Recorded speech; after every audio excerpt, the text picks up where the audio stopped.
We think reading great Christian books is vital for spiritual growth. So we are asking significant Christian leaders which 3 books have changed their lives.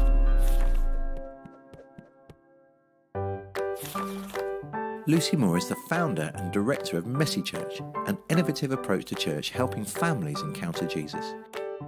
Lucy is responsible for developing the work of Messy Church across the UK and around the world. She continues to lead a Messy Church in her own church, where her husband is the minister. The latest book from Messy Church is Messy Church Does Science. It's been written by 10 scientists. They've each written a chapter, and the idea is to try to get messy churches being a little bit more adventurous, taking a few more risks, doing stuff that's sciencey rather than just doing craft activities. And it's a combination of a scientific explanation of the activity, but also a way to talk about God around that activity. So yeah, it's a lovely combination, very collaborative effort. There was a moment with The Lion, the Witch and the Wardrobe when I was about 7 and I was in the playground at primary school, and a girl called Julie Squires bounced up to me waving a copy of The Lion, the Witch and the Wardrobe. She said, "Isn't it good?" And I said, "Yes, isn't it?" And she said, "I think it's about Jesus." And we talked about that, you know, especially the stone table.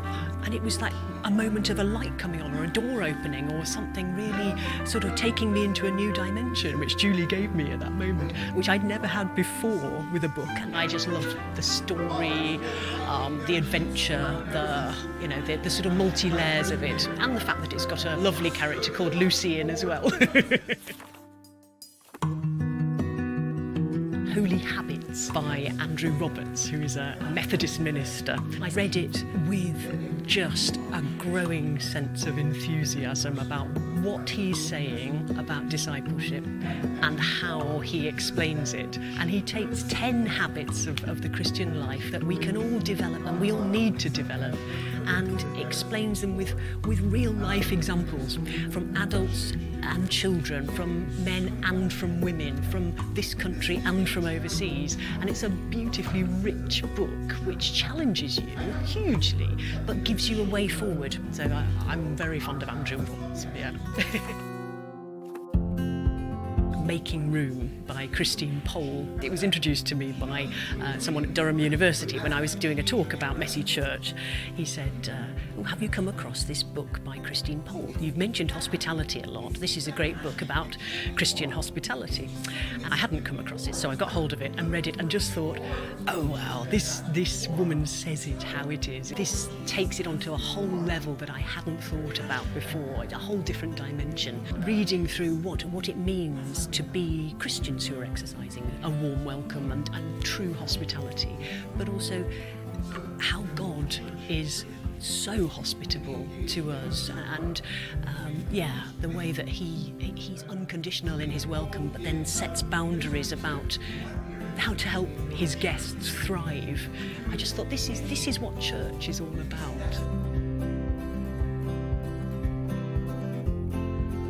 I think there's 2 sorts of reading to me that are important. One is reading to improve myself, and one is reading for enjoyment. And for something like reading to improve myself, it might not be a book that I would naturally want to engage with, but I feel I ought to.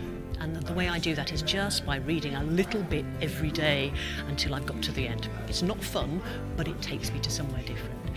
And the other side, reading for enjoyment, which is obviously, just such a lovely thing to do and takes no effort at all, then that's about remembering how important story is to Jesus and how he never spoke to anybody without using parables, and to just enjoy fiction and the richness of the novels that we have at our disposal. So just enjoying it for story's sake.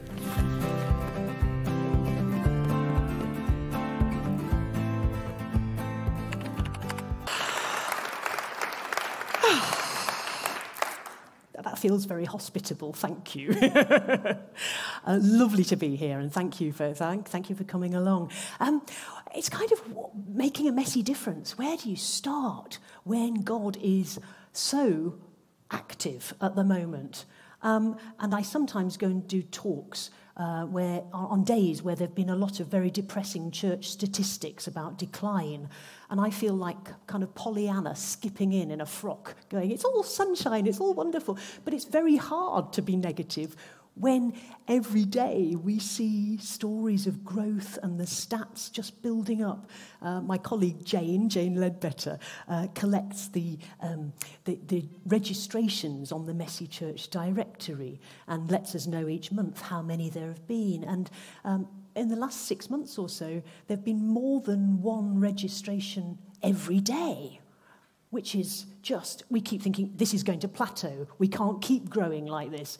But so far it hasn't. And the numbers don't mean anything except that there are more and more families coming to their local church, hearing the word of God, receiving a warm welcome, and enjoying themselves together in the presence of other Christians. And that, the fact that kind of 500,000 families are doing that, that's good news. That's really good news. So it's a real privilege to be part of this movement.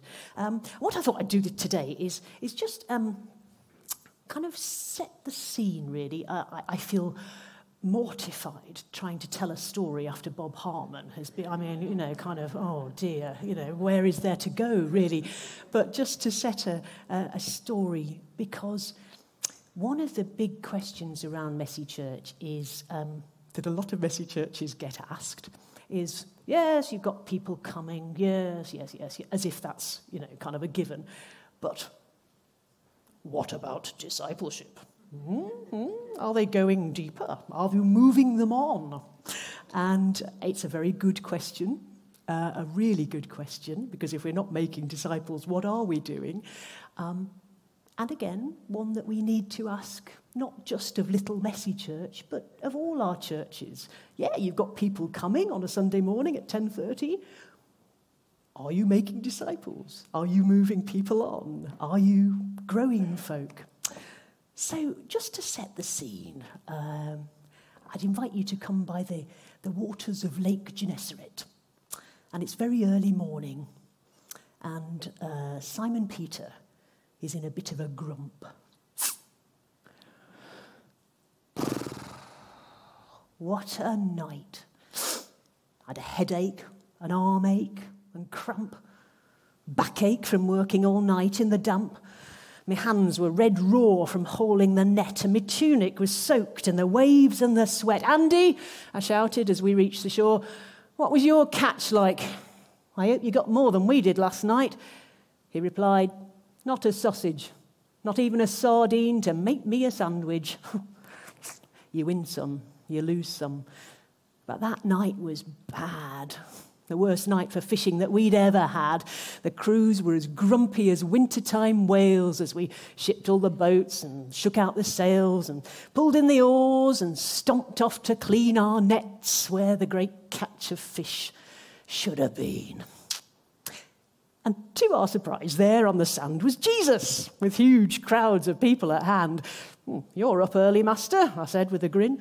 This lot'll come for their free medicine. Oh, Simon, I'm so glad to see you, he said. Can I talk to these folk from your boat there instead? If you'd row us a little way out from the beach, these people would hear every word that I teach. You're on, Lord, I said, and we started to row. Just tell us how far you'd like us to go. I thought that he smiled and was starting to say something important, not just row away. Well, he talked and we lay in the boat in the sun. I tell you, that Jesus, he spoke like no one had spoken before. It was like he knew God like the back of his hand, like us fishers know cod, plaice and haddock. That man knew his God inside out. In his stories, he showed us what life's all about. And everyone groaned when he had to say, I'm sorry, folks, that's your lot for today. He looked down at us as we lay in the prow. Thanks, Simon, he said. What I better do now is pay you some rent. Row your boat a bit further and let out your nets when we're out in deep water. Now, he was a carpenter. We were all pros at fishing. I sniffed and I said, I suppose you think you know more than the rest of us do. We fished all night, master, and caught half a shoe. But he tipped me a wink and a mischievous smile. I said, give him an inch and he'll send you a mile. All right, master, as it's you, we'll put out the nets like you've asked us to do. Go row out a bit further, throw out the nets, men. Now watch, and you'll see us catch nothing. But my voice petered out, and I heard a great splashing from out in the nets, and we saw a huge thrashing of tails against scales.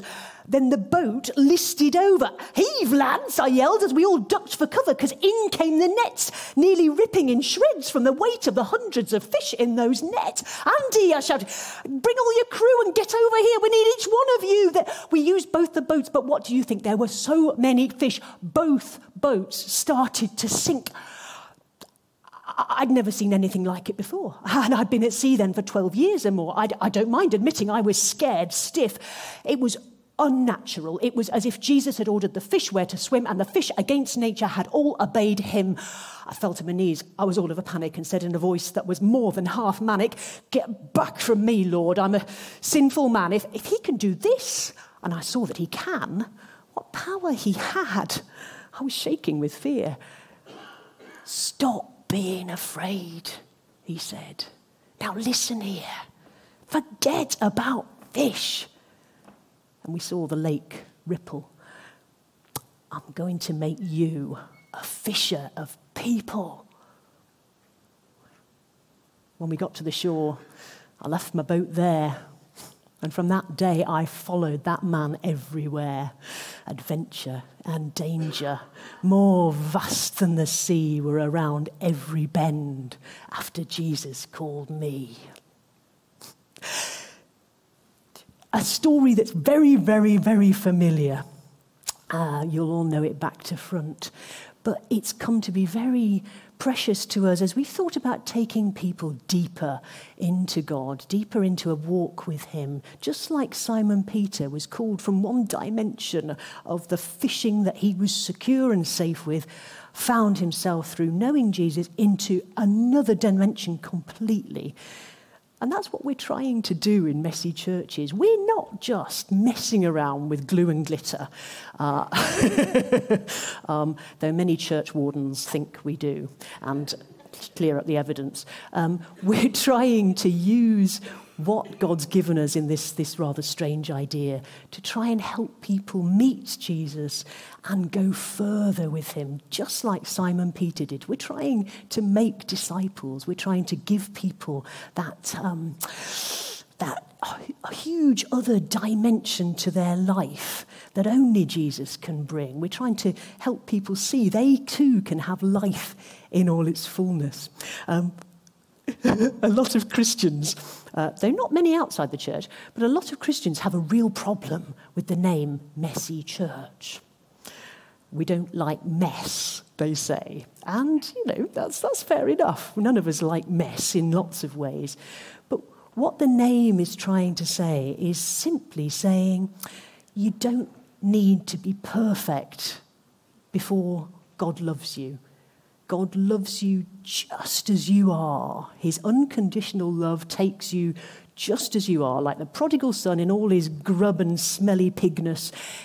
God's love welcomes you just as you are, whether your life is perfect or whether your life, like ours, is a mess. So it's a kind of come as you are church. And I think all of us would say that of our churches on a Sunday, wouldn't we? We'd all say, of course we're not perfect, and that's why we're in church. But maybe something over the years, the centuries of the way the church has portrayed itself has given people outside the church the wrong idea and given them the idea you have to be good enough to come to church. And in this broken old world, the best thing that people can do is come to their local church, meet their loving God, meet people who will love them and affirm them and give them a community and give them a purpose in life, help them to see where God might be taking them, show them some of the opportunities that there are, not taking them out of their community, but celebrating the people that they are, at the age that they are. I don't know how much you know about Messy Church even, but basically it's usually meets once a month, and its kind of shape is a very warm welcome, followed by about an hour of hands-on activities, including scientific ones more and more recently, which has been huge fun. I was down in Cornwall at the weekend. We did a training day where we did a couple of the Messy Church Does Science experiments, and seeing these Cornish people kind of watching a balloon being blown up when you put bicarbonate of soda into vinegar, and the balloon in the bottle just going, and the eyes were getting wider and wider. And these were people in their 60s, so you can imagine, that the whole sort of inner child is just given a sense of release there.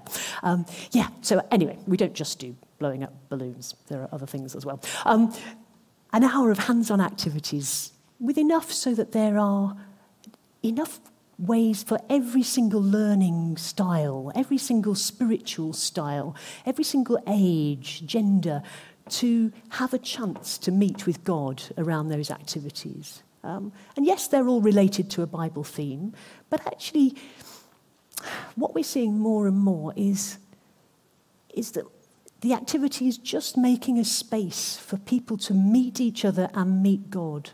And the best activities are often the very simplest, where the leader doesn't have lots of explaining to do, but does have lots of space to listen and to empathise and to be Christ to the people coming, and to let them be Christ to them, which is hugely important in hospitality. So an hour of hands-on activities on a Bible theme. Then a very short celebration. It's usually about 15 minutes. I was in a Baptist church. Where's Krish? I was in a Baptist church once and saw their Messy Church. And their celebration went on for 35 minutes. How many songs did we sing? I said at the end of it, "Oh, that was quite long, wasn't it?" "Oh," they said, "how long is yours?" I said, "Oh, 15 minutes, 20 max." "Oh," they said, "is that all you can manage?" And we had a little chat about, whether actually length necessarily means quality. So we have to be quite disciplined. These are folk who may never have been to church before. We have story, song, and prayer. It's a gathering of the whole community around God's word, and not just a chance to say, right, and that means that you must tidy your bedrooms and help your mummy with the washing up. But instead saying, here's the story. Take this into the rest of your life. Puzzle about it. We haven't got all the answers. Enjoy it, relish it, question, talk about it.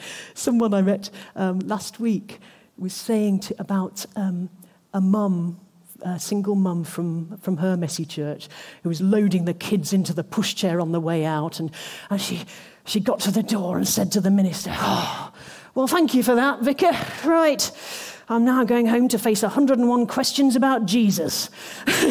And that's that. I thought, yes, that Messy Church has got it. They're sending God out into the world with these families. That's exciting.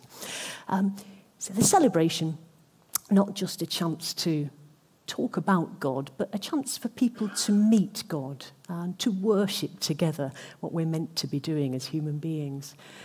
And then we finish it up with a meal. And someone said to me last week, actually, at the Liturgical Commission, you don't have to do a meal, do you? I mean, if your church hasn't got a kitchen, you can't do a meal. And I said, well, there's a little church, a little Anglican church up on a hill where they don't have electricity, and toileting means going behind one of the gravestones in the graveyard.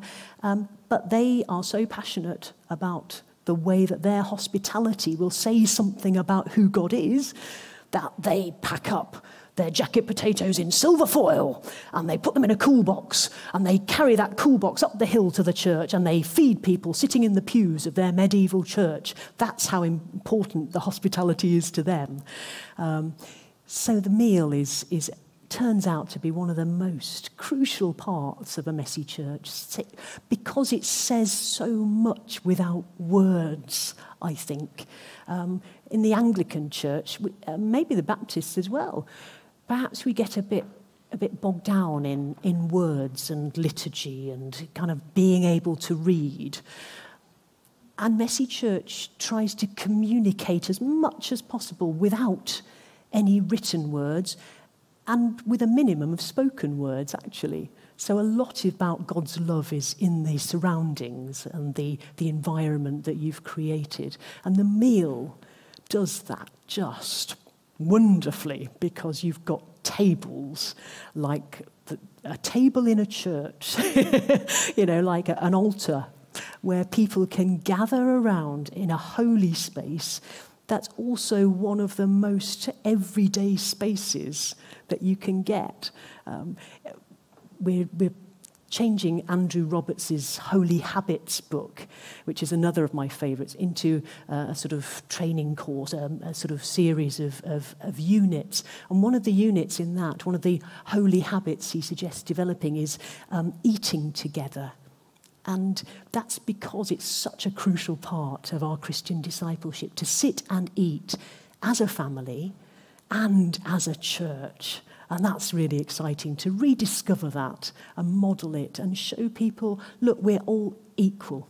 It's not that we're the hosts and you're the guests. We've got everything and you've got nothing. We're going to generously give you what you don't have. Instead, you're saying we are all guests. God is the host. He's the provider. We're all guests in his house. We're going to sit around these tables and we're going to just enjoy being together as God's people, whether that's near him or whether there's still some journey to go. There are a lot of projects that are making a difference with Messy Church at the moment. Part of our job, my tiny team at BRF, Bible Reading Fellowship, with the table over there, one of our jobs is to keep the Messy Church network kind of just going and trying to help people to do it as well as they possibly can. And you might think, well, all you need to do is kind of look on the website and see how to do it and then just get on with it. But there's something really funny going on about the force of tradition in the church. And however much we bang on about the fact that this isn't just for children, this is for all ages together, people still say, oh, we had 35 children at our Messy Church last night, or, oh, the children were listening very well to the story. And you think, but what about the adults? Because it's just as much for them as it is for the children. And right at the start of Messy Church, when we were thinking about, in my Anglican church back in Portsmouth Diocese, we were thinking, how can we reach and nurture the children of our parish and encourage them to own the Christian faith? How can we really nurture them in the faith? Back in those days, we started out from the premise that the best way to nurture children in the faith is to do that in the context of an intergenerational community. That it was no good taking children off in isolation, as we've been doing in churches for so long, and just teaching them separately and then sending them out to families who might have no sympathy with those Christian learnings at all. But instead to say, let's invite the whole family on a Christian journey together. Let's give them a shared experience that they can all engage with at the different levels of understanding or physical capability, at the different levels of knowing who God is. And in that, the children may well be ahead of the adults. Let's invite them all to come together and learn and worship together. And that's the best thing that church can give people, an environment where we can all learn, all be together. And we started out with that, and it's kind of 13 years ago now. And still, at every training session, you have people going, oh, I thought it was just for children. No, it's for everybody. So that's one of our problems that we just need to keep sharing. We want the best for all people, not just for children, not just for teenagers, but for everybody. And the other big thing, interestingly, again, I think perhaps something to do with the way that we've done outreach and evangelism in the past, is trying to convince churches that this isn't just a way to get people into church on a Sunday and do church like we do it there. Instead, it's a congregation of your church in its own right. So just like, I don't know what services they have here, but say there's an 8 o'clock communion in the morning on a Sunday and a 10:30 main service and a 6:30 evensong. I don't know what there is. But you would never dream of saying to someone who comes to the 8 o'clock service, when you're really mature in the faith, you'll start coming at 10:30 with the rest of us. You just wouldn't. And Messy Church is it's a wide open doorway and has more not Christian yet people than there are Christians, probably. But these are folk on the journey, and they are finding God gradually and gently through that particular way of worshipping. So it's not trying to get people into church on a Sunday when they really get there. And a lot of churches have problems with that. And a lot of messy church leaders hear folk back in their church saying, well, you've been doing it for 6 months and we haven't seen anybody coming into church on a Sunday. You want to say no, and you won't. And frankly, there has to be an easier way of getting people into church on a Sunday than running a messy church, because it's jolly hard work. So we say this is church. The name Messy Church is very deliberately chosen. We're trying to be church and to become church. So that's another of our struggles, which is a controversial one, and some of you might want to kind of fight back over book signing or whatever about that. But what I think all of us are trying to become more of what God has in store for us. And one of those things is, as churches, any sort of church, not just a messy church, we are trying to become more church, become more the people God wants us to be. Just that messy church is a bit under the microscope at the moment. But alongside, am I talking too fast? Oh, good. I'm just very aware. I have 6 minutes, 4 minutes. Alongside the kind of keeping the network supported with materials and resources, having the website up, having my wonderful tiny team dashing around the country, doing things incredibly sacrificially. They are an amazing team. You know, on the radio this morning it was saying productivity in Britain is down. I thought, you haven't met the Messy Church team. I can't stop them. Then alongside all that work, we've got some wonderful projects that are making a difference as sort of offshoots from Messy Church in different ways. I was talking to a couple of ladies from the Salvation Army this morning about Messy Vintage, a version of Messy Church for older people. So very simplified, taken down to a much more, shall we say, static level than the usual manicness of a Messy Church. But with older people's needs in mind. So Messy Vintage is hugely exciting and started on Jersey and is going to grow. It's going to have big legs. Messy Church Does Science is another project that's had loads of energy. We've been working with Bishop Rachel Treweek on her Lidentity campaign, because that's something that's really crucial for the well-being of all people, but especially of young people, to try and say to them, your self-worth does not depend on what people say about you in social media. Your self-worth depends on what is inside you and your status with God and what he thinks of you. That's what matters. And we've developed a Messy Church session to give families a chance to explore that together. And there are so many different projects, I can't even remember them all. One thing, I don't know what you think about this, but I was at a gathering yesterday up in Leicestershire with Bishop Philip North and a lot of people who are concerned about poverty in urban estates. And he'd invited me because Messy Church is one of the things that works in all sorts of settings, including impoverished urban estates. And we were thinking about the sort of, the good things about these estates, but also the problems that they face. And one of the things was teenage pregnancies. And Do you think it's a really stupid idea to have a messy church session on family planning? I know, interesting, isn't it? But that sort of thing is where we could really make a difference. Imagine not just telling the children about this at school or the adults about it separately, but the family exploring the ideas together. I think that's exciting. I think that's kingdom stuff. I don't know what we'd do, but I think it's quite exciting. I know we'd end up in big trouble with it. Anyway, that's just an idea that came up this week. It's making a difference to a lot of people. These 500,000 people. George Ling's research said this messy church has added the equivalent of a medium-sized diocese to the Church of England in terms of numbers. But what I say to people over and over again is, actually, when you're doing a messy church, when we're looking at it nationally or internationally, the numbers don't matter. The mechanics don't matter.